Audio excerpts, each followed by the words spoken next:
Welcome back. In our discussion of material monism, we might want to consider a long-standing dispute that has come up, particularly in the conflict between material monism and theism. And that conflict has been played out in the creation versus evolution controversy. The fact that this controversy continues on today shows that we haven't really gotten to the heart of the issue. So this handout will help us to think through that conflict and how to analyze it philosophically. So let's go through the handout together. There has been lengthy and heated discussion from both sides, the creation side and the evolution side, without resolution. So the creation side is going to come from theism and will rely on the origin story in the Genesis account of Scripture. The evolution side is going to rely on some version of the theory of evolution that originates with Charles Darwin and undergoes several modifications as time goes on. Darwin writes The Origin of the Species in 1859. Shortly after that, the controversy begins. And it's particularly pointed in the United States during the 1920s during the Scopes monkey trial, where the question about teaching evolution in the public schools comes up, and that's when it is, I guess, really the heart of the question of what do we teach in the schools, creation or evolution? All right, now that this controversy continues is an indication that the assumptions in the controversy are not being adequately addressed. There are three issues among the assumptions. Okay, I want you to know this as a core question. I'm going to ask, what are the three issues in the assumptions of the creation versus evolution debate? What are the three issues in the assumptions of the creation evolution debate? And here they are, numbered for you, 1, 2, 3. The first is the issue purely a scientific one or a religious one, or is it ultimately within the domain of philosophy? Okay, so let's think about this. Can science settle the creation evolution debate? Can religion settle the creation evolution debate? Well, let's think about this. Science uses the scientific method, and we've talked about this before when we went over sources of skepticism, and we talked about science as a source of skepticism, and it becomes a source of skepticism when empiricism is assumed. All of our knowledge is through the senses, and it has philosophical assumptions, particularly metaphysical naturalism. All that exists is matter. Now that's going to be one of the assumptions in this discussion. It's not a scientific assumption because our senses don't tell us all is matter. Our senses just tell us maybe there's matter. It doesn't tell us it's the only thing there is.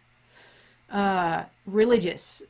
I don't know. It seems as though religion is the belief or set of beliefs we use to give meaning to our experience, and we're already assuming something as a source of giving meaning to experience. I'm not sure religion attempts to prove its assumptions, although I think it should.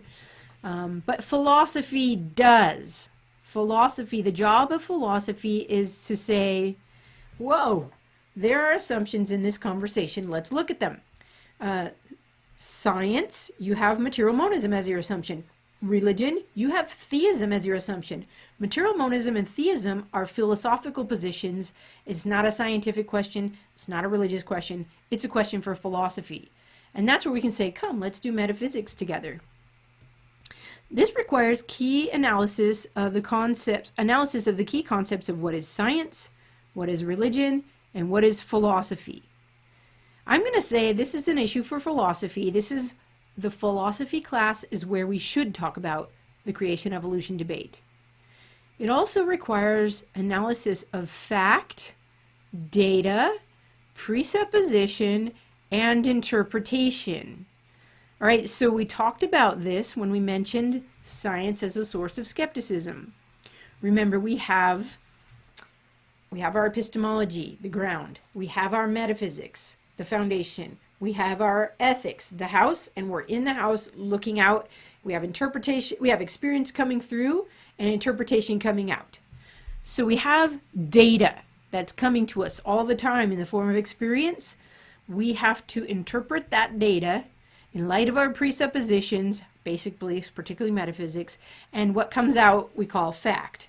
So what is a fact is sometimes filtered through our presupposition. And so we have to have discernment. What actually is a fact? Like A is a fact. There are other things that go by fact that are really interpretation. So we need discernment to be able to tell the difference. That's the role of philosophy, wisdom.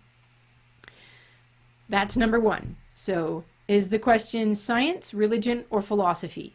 2. Assumption 2. After these distinctions are made, the issue becomes whether the data, what we observe, is more easily explained by one presupposition or another. So there's a lot of different data that we observe. We can talk about, let's see how the handout goes. Geological data, geology, Earth's formation. There's data out there that we observe. There's data in biology that we observe. We could talk about the data. And there's astronomical data that we observe, the heavens, and we need to know how do we interpret that data. And we have the science side and the religion side looking at the same data, interpreting it differently. So we, as philosophy students, need to figure out, is the data more easily explained by one presupposition or another? All is eternal or only some is eternal? Third issue in the assumptions is this. Are the two views, creation and evolution, mutually exclusive, or is theistic evolution possible as a third position without compromising fundamental features of either? So some people try to say, look, let's just put them together. You got God, he created, but he created with a long time, ages and ages, so that evolution could happen. So creation and evolution can go together. This is a popular view, and we'll have to look at it. Is it consistent? Will the consistent historic theist hold to that? Will the consistent materialist scientist hold to that? We'll have to see. All right, but now you have the 3 assumptions. Is it an issue of science, religion, or philosophy? Which interpretation best explains the data, science or religion? And are these two mutually exclusive? Is creation and evolution mutually exclusive, or can we have theistic evolution, God plus evolution? Okay, those are the 3 issues. That's what I want you to know the 3 issues. Now let's go down here and talk a little bit about assumptions of interpreting the data. Okay, so here's some questions for you to think about. Does carbon-14 dating of bones require the principle of uniformity? So here's an assumption of the evolution side. The principle of uniformity says that the forces now operating in nature have always operated and in essentially the same magnitude as today. So for example, the rate of carbon-14 formation now is the same as 2 million years ago. Now here's the question. Can science prove that? Or is that an assumption of science? We can't go back and observe the past. So this principle of uniformity is an assumption that goes into interpreting the data. If so, is uniformity verifiable by observation, or is it an assumption of science? If it is an assumption, on what basis is the alternative assumption of non-uniformity excluded? Non-uniformity is the opposite view, that the forces now operating in nature haven't always been operating, and they haven't been operating in the same magnitude. Now, how do we know that? We can't go back and prove that either. So notice they both have assumptions.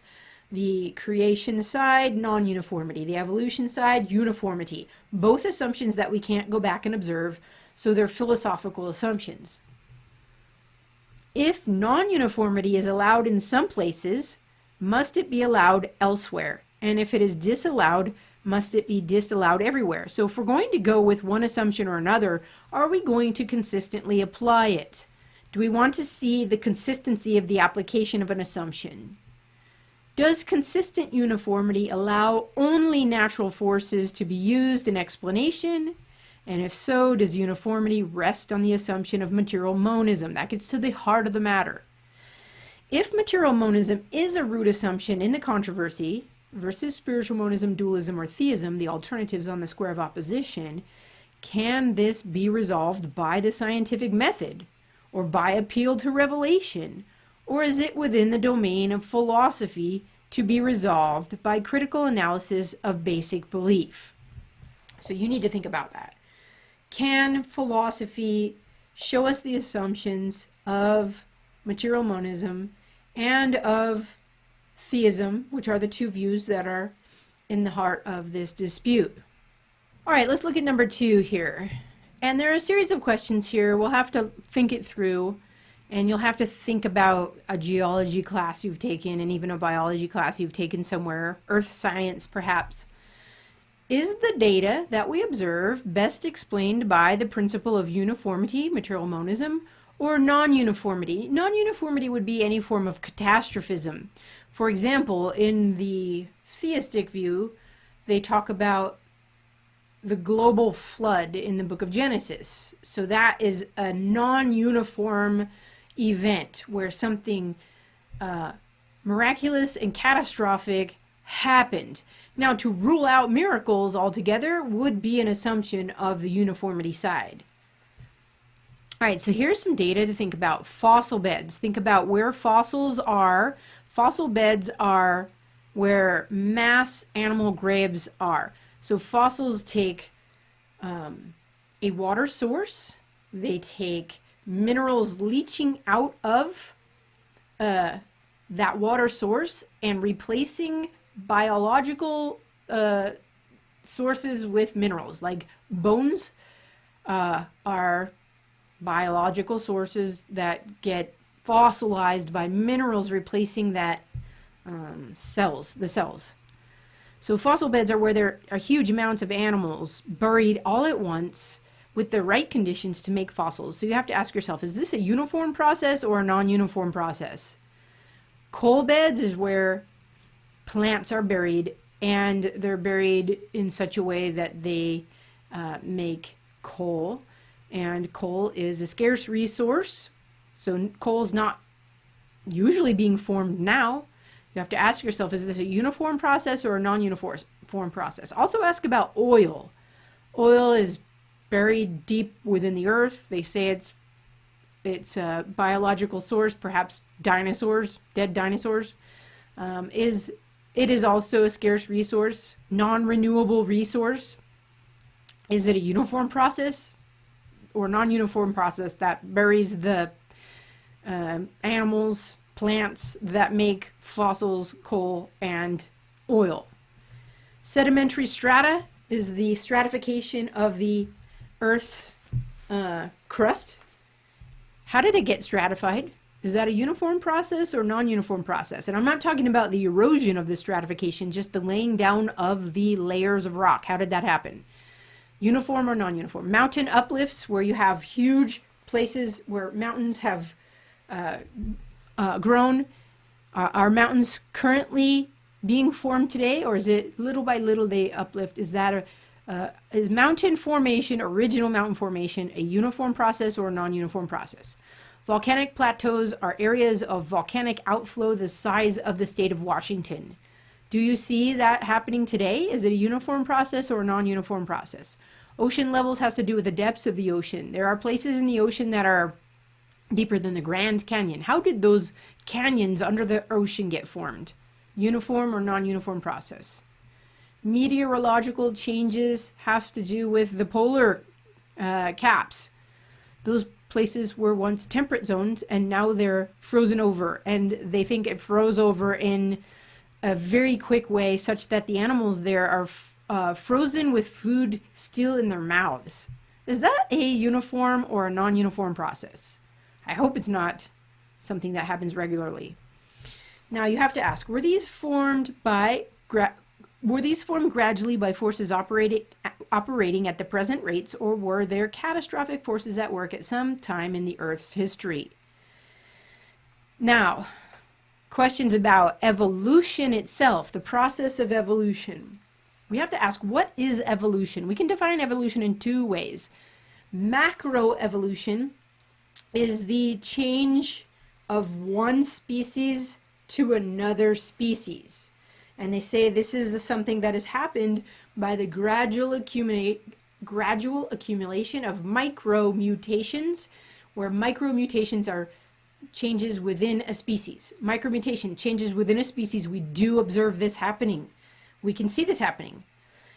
Macromutation, one species changes to another species, and it's usually like non-life to life, life to more complex life to hominid life to human life. Macroevolution.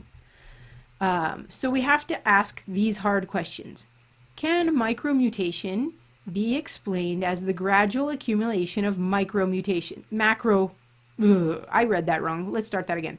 Can macromutation be explained as the gradual accumulation of micromutations? So can little tiny changes add up to huge changes? If so, does the fossil record bear this out? This is a problem. We don't see this in the fossil record. We've had 150 years since Darwin, and we haven't found this in the fossil record. Current saltational theories deny the likelihood of finding any missing links in light of the completeness of the fossil record. So you can go and study that. Go study the fossil record. Look up the Cambrian explosion in the fossil record. If there are gaps between the various kinds of living things, are these gaps original by creation, like they're different kinds God created? Or were there sudden, fortuitous changes from one kind to another? This is a theory that Stephen Jay Gould proposed. He gave a lecture I saw once, and he said, we can't explain these gaps in the fossil record, so it must have been that these animals were lucky creatures. They jumped an evolutionary scale without leaving a trace behind. Okay. Can anomalies, what is contrary to expectation, count as evidence against a theory? Yeah, what if we see anomalies in the evolutionary account? Again, look up the Cambrian explosion. And here are some references you could look up as well. See Thomas Kuhn's Structure of Scientific Revolution on how paradigms change in science. And also see Michael Denton, Evolution, a Theory in Crisis, on how new developments in science are challenging orthodox Darwinism. I've read that book. It's very interesting. He is not on the religion side. He's just noticing that there are a lot of serious problems within the current theory of evolution. So I will let you think on that, and I'm going to pause and start a new video to talk about theistic evolution. Is that a viable, logical option? We will see.